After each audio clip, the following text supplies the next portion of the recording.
വർഗീയ ശക്തികളെ എതിരിട്ടുകൊണ്ടുള്ള വിട്ടുവീഴ്ച കൂടാതെയുള്ള ആശയ സമരം കേരളത്തിൽ ശക്തിപ്പെടുത്തണം.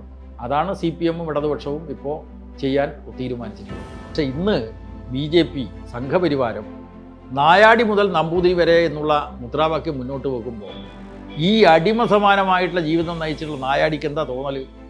ഞാൻ ശക്തിപ്പെടുകയാണ്, ഞാൻ കൂടുതൽ ഹിന്ദുവായിട്ട് ശക്തിപ്പെടുന്നു. ഈഴവന് തോന്നുന്നു ഞാൻ ഹിന്ദുവായിട്ട് ശക്തിപ്പെടും, നായർക്ക് തോന്നുന്നു, നമ്പൂതിരിക്ക് തോന്നുന്നു.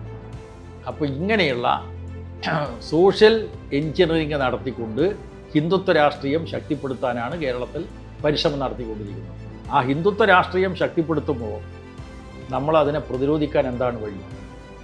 അപ്പോൾ വിശ്വാസികളെ വഴിതെറ്റിക്കുന്ന ഹിന്ദുത്വ രാഷ്ട്രീയത്തിൻ്റെ ഇടപെടൽ വരുമ്പോൾ വിശ്വാസികളെ കൂടി നമ്മുടെ പക്ഷത്ത് ചേർന്നുകൊണ്ട് ഇവർ മുന്നോട്ട് വെക്കുന്ന മതരാഷ്ട്രവാദം, ഇവർ മുന്നോട്ട് വെക്കുന്ന സ്വത്വ രാഷ്ട്രീയം, അത് നിങ്ങളുടെ ജീവിതത്തിന് തന്നെ അപകടമാണ്.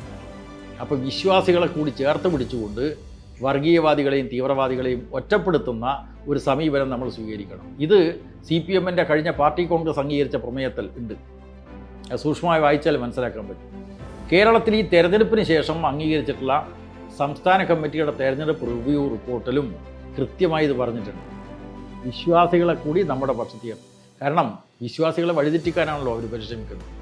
എന്ന് പറയുമ്പോൾ നേരത്തെ പറഞ്ഞല്ലോ, ഭാഗവത സപ്താഹ യജ്ഞം നടത്തിയിട്ട് വിശ്വാസികളെ വഴിതെറ്റിക്കുക, ശ്രീകൃഷ്ണ ജയന്തി ഘോഷയാത്ര നടത്തിയിട്ട് വിശ്വാസികളെ വഴിതെറ്റിക്കുക.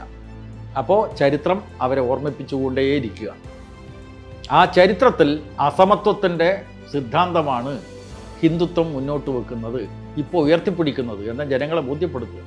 അപ്പോൾ അതിൽ വർഗപ്രസ്ഥാനങ്ങൾക്കും ബഹുജന പ്രസ്ഥാനങ്ങൾക്കും അതുപോലെ തന്നെ ഇടതുപക്ഷത്തിനും വളരെ പ്രധാനപ്പെട്ട റോളുണ്ട്.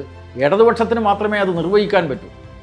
അപ്പോൾ ഈ മതനിരപേക്ഷതയുടെ മൂല്യങ്ങൾ കൃത്യമായി ഉയർത്തിപ്പിടിക്കുന്നതിന് വേണ്ടിയുള്ള സമരങ്ങൾ ഇനി മുന്നോട്ട് കൂടുതൽ ശക്തമായിട്ട് നടത്തണം. വർഗീയ ശക്തികളെ എതിരിട്ടുകൊണ്ടുള്ള വിട്ടുവീഴ്ച കൂടാതെയുള്ള ആശയ സമരം കേരളത്തിൽ ശക്തിപ്പെടുത്തണം. അതാണ് CPM-ഉം ഇടതുപക്ഷവും ഇപ്പോൾ ചെയ്യാൻ തീരുമാനിച്ചിട്ടുള്ളത്.